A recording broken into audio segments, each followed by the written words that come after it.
श्री गणेशाय नमः। हिंदू शास्त्रों में प्रत्येक दिन का अपना महत्व है और प्रत्येक दिन एक विशेष देवता को समर्पित है। इसी प्रकार मंगलवार का दिन हनुमान जी को समर्पित है। इस दिन हनुमान जी की पूजा करना विशेष रूप से शुभ माना जाता है। हालांकि ज्येष्ठ मास में मंगलवार के दिन हनुमान जी की पूजा करने से यह और भी खास माना जाता है।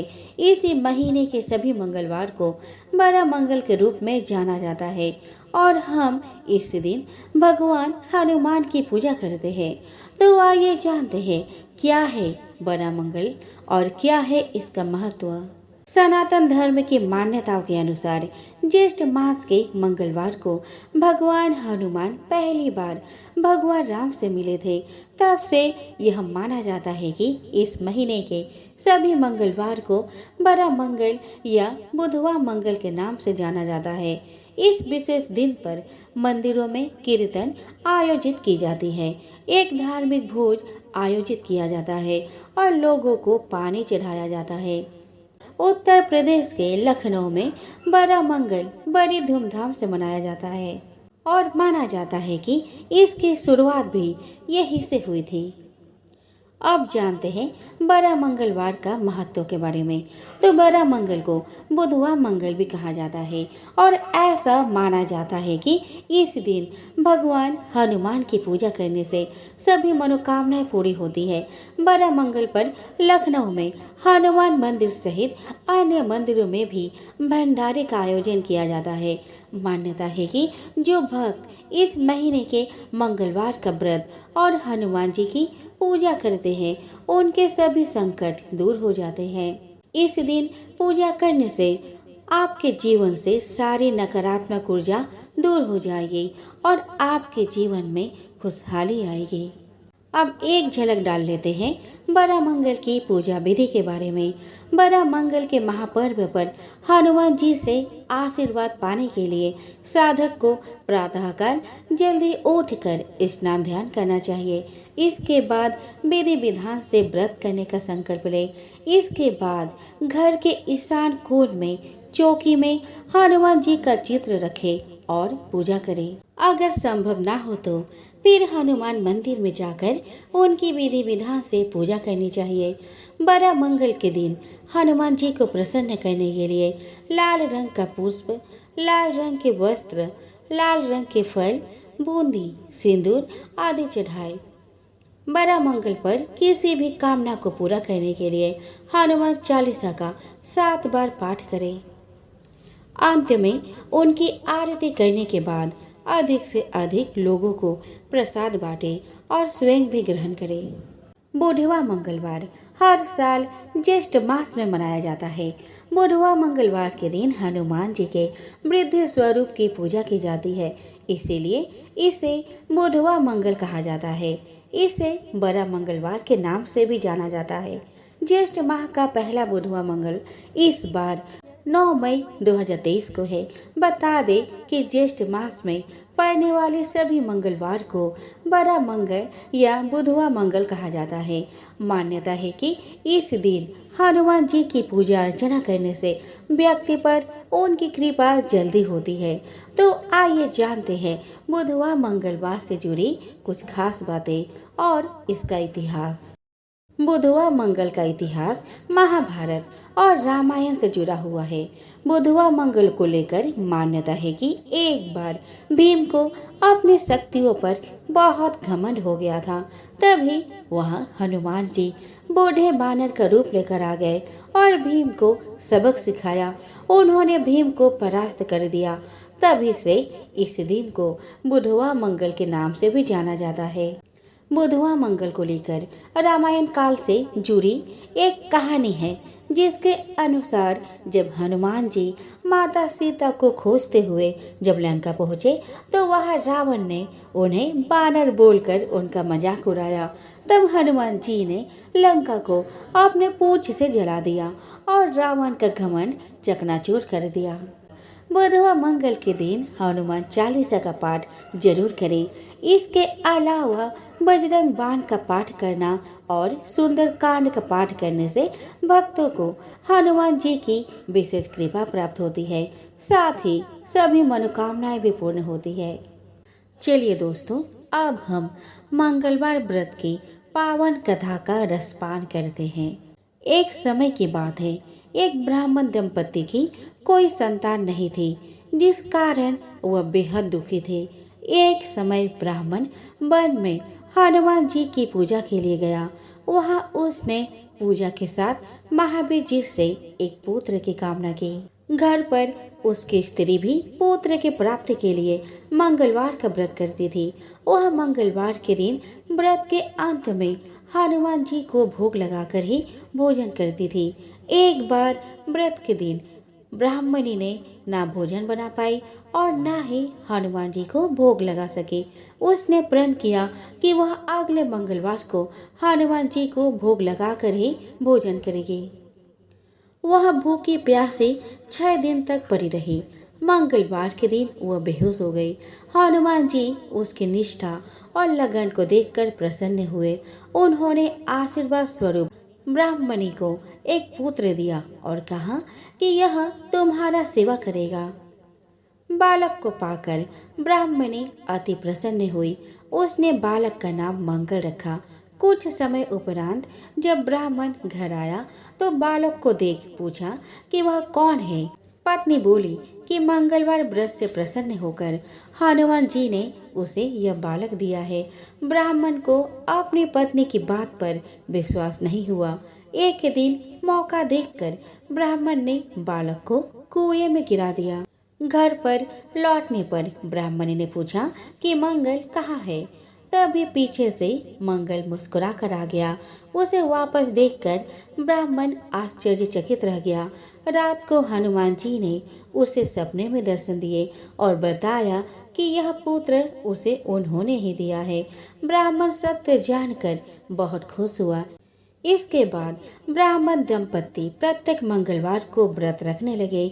जो मनुष्य मंगलवार व्रत कथा को पढ़ता या सुनता है और नियम से व्रत रखता है, उसे हनुमान जी की कृपा से सब कष्ट दूर होकर सर्व सुख प्राप्त होता है और हनुमान जी की दया का पात्र बनते हैं। श्री हनुमंत लाल की पूजा आराधना में हनुमान चालीसा, बजरंग बाण और संकट मोचन अष्टक का पाठ बहुत ही प्रमुख माने जाते हैं। महाकाव्य भारत में कई ऐसे रोचक प्रसंग मिलते हैं जो कि न केवल हंसने पर मजबूर करते हैं बल्कि कोई न कोई सीख भी देते हैं जो हमारे जीवन में महत्वपूर्ण स्थान रखती है। ऐसे ही एक कहानी है भीम की और पवन पुत्र हनुमान जी की। इस वीडियो में हम आपको इसी रोचक कहानी से रूबरू करवा रहे हैं। कथा के अनुसार पांडव जब वनवास भोग रहे थे तो उस समय एक दिन द्रौपदी आश्रम में बैठी हुई थी कि तभी एक पुष्प उड़कर उनके पास आ गया। पुष्प की सुगंध द्रौपदी को इतनी पसंद आई कि उन्होंने भीम को बुलाकर उस पुष्प को लाने के लिए कहा। उनकी इस इच्छा को पूरा करने के लिए भीम पुष्प की खोज में वन की ओर निकल पड़े। पुष्प की खोज करते हुए भीम एक वन के द्वार पर जा पहुँचे। वन में जैसे ही भीम ने प्रवेश करने का प्रयास किया तो उनकी नज़र रास्ते में लेटे बानर पर पड़ा। भीम ने बानर से आग्रह किया कि वह रास्ते से हट जाए, लेकिन बानर ने कोई प्रतिक्रिया नहीं दी।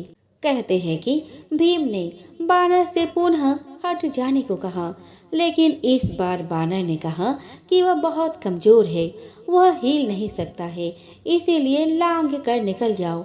बानर के इस व्यवहार से भीम को क्रोध आ गया और अपनी शक्तियों के बारे में बताने लगे। भीम ने बानर को अपना परिचय दिया कि वे कुंती पुत्र है और पवन उनके पिता है, हनुमान का भाई हूँ। लेकिन यह सब सुनकर भी बानर पर कोई प्रभाव नहीं पड़ा। भीम का क्रोध बढ़ने लगा और उन्होंने बानर से कहा कि अधिक क्रोध न दिलाए, नहीं तो उनको इसका गंभीर परिणाम भुगतना पड़ेगा। इस पर भी बानर ने कुछ नहीं कहा, बल्कि पहले तो कुछ देर वह मौन साधे रहा। बाद में उन्होंने भीम से कहा कि यदि वह अधिक शीघ्रता में है तो वह उनकी पूंछ उठाकर जा सकते हैं। भीम ने गुस्से में आकर बानर की पूंछ हटाने की कोशिश की, लेकिन वे इसे हिला भी नहीं पाए। तब भीम को लगा कि ये कोई साधारण बानर नहीं है।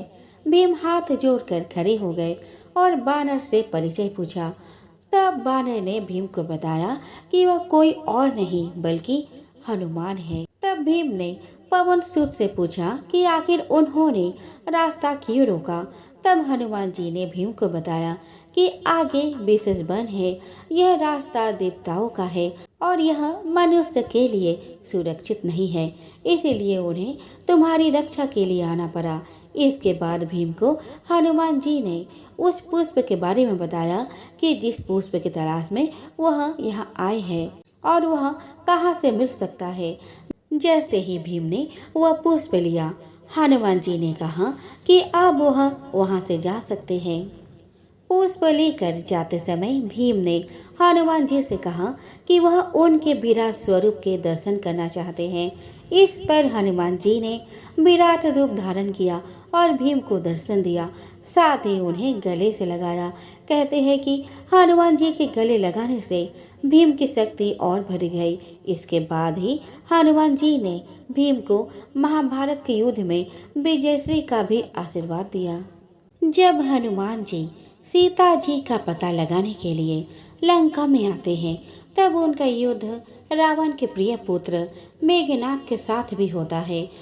जब मेघनाद हनुमान जी से जीतने में स्वयं को असमर्थ महसूस करता है, तब वह हनुमान जी को सीधे ब्रह्मास्त्र से बांध देता है, क्योंकि कोई भी शक्ति हनुमान जी को नहीं बांध सकती।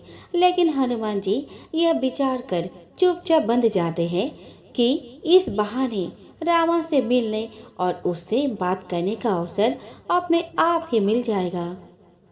हनुमान जी तिरस्कार के साथ रावण के सामने लाए जाते हैं। बंदर का बंधा जाना सुनकर राक्षस दौड़े और तमाशा देखने के लिए सभा में आ गए। हनुमान जी ने देखा कि भयभीत देवता और दिक्पाल हाथ जोड़े सब रावण के भोग ताक रहे थे। हनुमान जी रावण का वैभव और उसका तेज देखकर सोचने लगते हैं, अहो कैसा आश्चर्यजनक तेज है इस राक्षस का। यदि इसमें अधर्म न होता, यदि इसने लोक निंदित क्रूरतापूर्ण निष्ठुर कर्म न किए होते, तो यह संपूर्ण देवलोक का संरक्षक बन सकता था। और इसी प्रकार हनुमान जी को देखकर रावण का हृदय भी आशंकाओं से बैठ गया। वह सोचने लगा कि कैसा अद्भुत तेज है इस बानर में। यह बानर जैसा दिखाई तो देता है, पर इतना तेज क्या बानर के रूप में साक्षात भगवान नंद ही यहाँ आ गए हैं, या इसके रूप में बानासुर तो नहीं आ गया। रावण क्रोध से लाल होकर हनुमान जी से उनका परिचय और लंका में आने का उद्देश्य पूछता है। हनुमान जी अपनी पूरा परिचय देते हुए बताते हैं कि वे श्री राम के दूत हैं और माता सीता की खोज में यहाँ आए हैं। हनुमान जी रावण को श्री राम और माता सीता का असली रहस्य बताते हुए उनकी शक्तियाँ और प्रभाव के बारे में बताते हैं। हनुमान जी रावण को विनम्रता पूर्वक यह सलाह भी देते हैं कि हे राजन, आपने भारी तपस्या करके ऐसा अद्भुत ऐश्वर्य और महान शक्तियाँ प्राप्त की है, उनका विनाश करवाना उचित नहीं है। श्री राम को क्रोध दिलाकर आज तक कोई सुखी नहीं रह पाया है। तीनों लोकों की कोई भी शक्ति श्री राम पर विजय नहीं पा सकती। माता सीता राक्षसों के लिए काल का रूप धारण करके आई है। श्री राम से शत्रुता लेने वालों को कोई भी शक्ति नहीं बचा सकती। इसीलिए माता जानकी को सम्मान सहित वापस भेज देने में ही आपकी और सभी राक्षसों की भलाई है। आप जैसे बुद्धिमान पुरुषों को ऐसा अधर्म शोभा नहीं देता, इसीलिए मेरी सलाह मान लीजिए। पर अपने अहंकार में डूबे हुए रावण को हनुमान जी की सलाह अच्छी नहीं लगी, बल्कि उसका क्रोध और भी बढ़ गया। वह बोला, अधम, मुझे शिक्षा देने चला है, तू जानता भी है मुझे। लगता है तेरी मृत्यु निकट आ गई है। वध कर दो इस चप्पल बानर का। रावण हनुमान जी का वध करने का आदेश दे देता है। तब विभीषण सहित बाकी सभासद रावण को यह सलाह देते हैं कि दूत को मारना उचित नहीं, क्योंकि दूत सदा अपने स्वामी के अधीन होता है और अपने स्वामी के ही हित की बात करता है, अतः वह वध योग्य नहीं होता। साथ ही दूत को मार देने से उसके स्वामी का भेद जानना भी कठिन हो जाएगा। इसका वध करने से हमारा कोई लाभ नहीं। जिसने इसे भेजा है उन्हें ही प्राण दंड दिए जाए, अतः इसे कोई और दंड देकर इसे इसके स्वामी के पास चुनौती के रूप में भेज देना चाहिए। रावण को यह सलाह अच्छी लगी। वो हनुमान जी का उपहास करते हुए कहता है, बंदरों को अपनी पूंछ से बड़ी ममता होती है, अतः तेल में कपड़ा डुबोकर इसे इसके पूंछ में बांधकर आग लगा दो। पूंछ में आग लगाकर इसे सड़कों चौराहों सहित पूरे नगर में घुमाओ, ताकि जली पूंछ वाला बानर देखकर सबका मनोरंजन हो। जब बिना पूंछ का यह बानर अपने स्वामी के पास जाएगा, तब यह मूर्ख अपने मालिक को साथ ले आएगा, जिनकी इसने बड़ी प्रशंसा की है। जरा मैं भी तो देखूं उनकी प्रभुता। यह सुनकर हनुमान जी मन ही मन मुस्कुराते हैं और सोचते हैं कि लंका में मेरा अब ऐसा कौन सा कार्य बाकी रह गया जो मेरे साथ ऐसा होने जा रहा है। लगता है कि अब इस दुर्ग का विध्वंस करना ही शेष रह गया है। इसीलिए अवश्य ही माँ सरस्वती जी ने इसे ऐसी बुद्धि दी होगी। और फिर जब पूंछ में आग नहीं लग जाती, तब तक अनेक प्रकार से अपमान होने पर भी हनुमान जी कुछ नहीं बोलते। हनुमान जी की पूंछ में तेल घी से भिगा हुआ कपड़ा लपेटा गया। नगरवासी तमाशा देखने आ गए। वे हनुमान जी को पैरों के ठोकर मारते, उनकी हंसी उड़ाते, ढोल बजाते, सब लोग तालियां पीटते हैं। यह सब देखकर हनुमान जी का हृदय रोष से भर गया, पर वे कुछ नहीं बोले और मुस्कुराते रहे। उन्होंने किसी को अपमान करने से नहीं रोका। हनुमान जी को नगर चौराहों में घुमाकर उनकी पूंछ में आग लगा दी जाती है। पूंछ में आग लगते ही हनुमान जी अपने बंधनों को खोलकर सोने की अटारियों पर चढ़ जाते हैं। और फिर क्या हुआ वह तो सब जानते ही हैं। महाबली वीरवर हनुमान जी प्रलय काल के मेघों की तरह भयानक गर्जना करने लगे। हनुमान जी के क्रोध बल से अभिभूत हुई वह नगरी आग की ज्वालाओं से घिर गई। वायु उस अग्नि को सभी घरों में फैलाने लगी। आग की करोड़ों भयंकर लपटें झपट रही थी।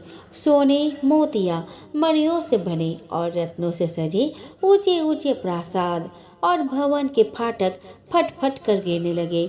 स्वर्ण सहित सभी प्रकार की धातुएं पिघल पिघल कर बही जा रही थी। नाना प्रकार के धड़ाकों के शब्द बिजली की कड़क को भी मात दे रहे थे। नगर में सब बेहाल हो गए।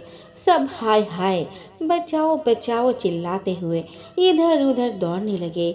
हनुमान जी ने नगर के सभी बहुमूल्य संपत्ति और अस्त्र शस्त्र नष्ट कर दिए। उनका क्रोध बढ़ा हुआ था। उस समय हनुमान जी कालाग्नि के समान प्रतीत हो रहे थे, जिन्हें देखकर सब भय से थर्रा उठे। चारों ओर यही पुकार सुनाई पड़ रही थी, हाय हमारे राजा के किए का दंड हम सबको भुगतना पड़ रहा है। हमने तो पहले ही कहा था कि यह बानर नहीं है, बानर का रूप धरे कोई और ही है। यह साक्षात काल ही तो नहीं आ गया, या भगवान विष्णु ही तो बानर का रूप धरकर राक्षसों का वध करने तो नहीं आ गए। हमें छोड़ दो, हमें क्षमा कर दो। हम शपथ लेते हैं कि आज के बाद से हम बानर के चित्र से भी दूर रहेंगे।